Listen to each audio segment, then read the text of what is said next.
Before director Alexandra Dean started working on what would become the AE 10-part docuseries Secrets of Playboy, she thought of Hugh Hefner as a cartoon-like character. He kind of was this inexplicably old Romeo that everybody was always crowding around, she told before the series began airing last month. So it was a bigger fascination, but also comedy on some level for me. All that changed as she delved deeper into the project, which has unearthed allegations of a much darker side of both the man and his iconic empire.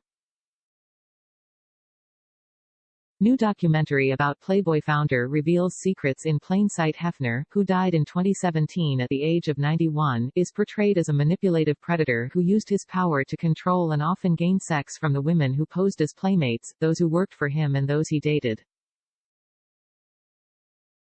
Hefner's son, Cooper Hefner, tweeted his support of his late father the day before the docuseries premiered.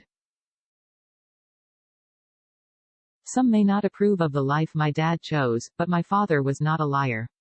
However unconventional, he was sincere in his approach and lived honestly, the younger Hefner wrote.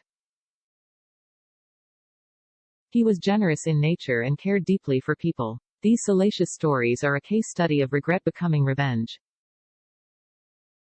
The docuseries includes multiple interviews with people who knew the media mogul intimately, from his butler to Holly Madison, who found fame as part of Hefner's trio of girlfriends on the hit E! Reality series The Girls Next Door. Sondra Theodore was a 19-year-old model in the mid-1970s when she says she met a then 50-year-old Hefner, who she says made her his girlfriend. Hefner was well known for having multiple women in his orbit at any time who were referred to as girlfriends.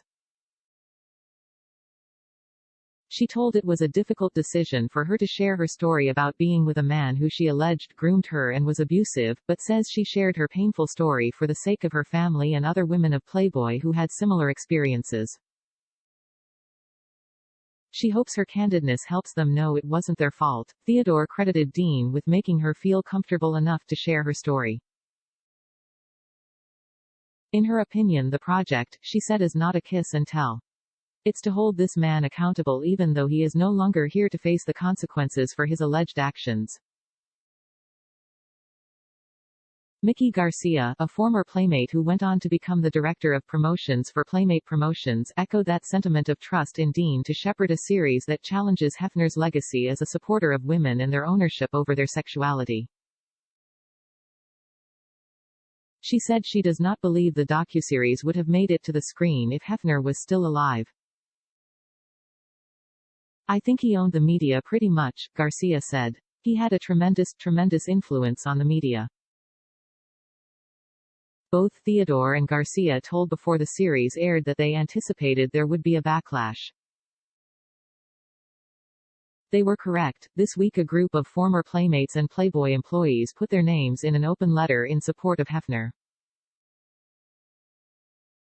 He demonstrated a commitment to living an honest life beyond everything else, the letter read in part. Our time within Hugh Hefner's Playboy and the organization's subsidiaries remains a period all of us are fond of.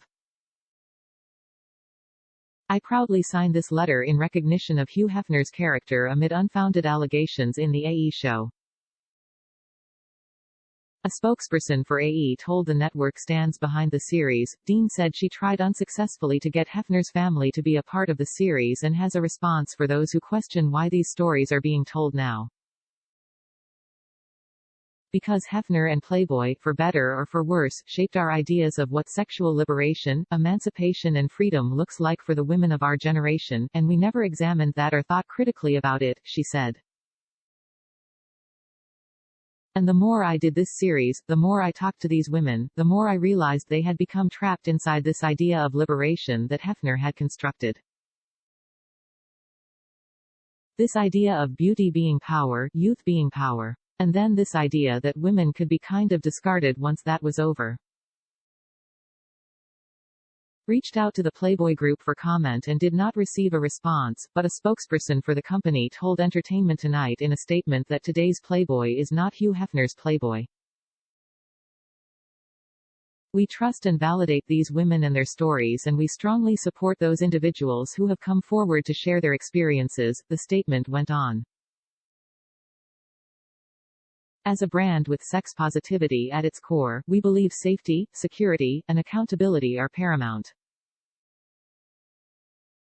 Secrets of Playboy airs on AE Mondays at 9 p.m. Eastern Time.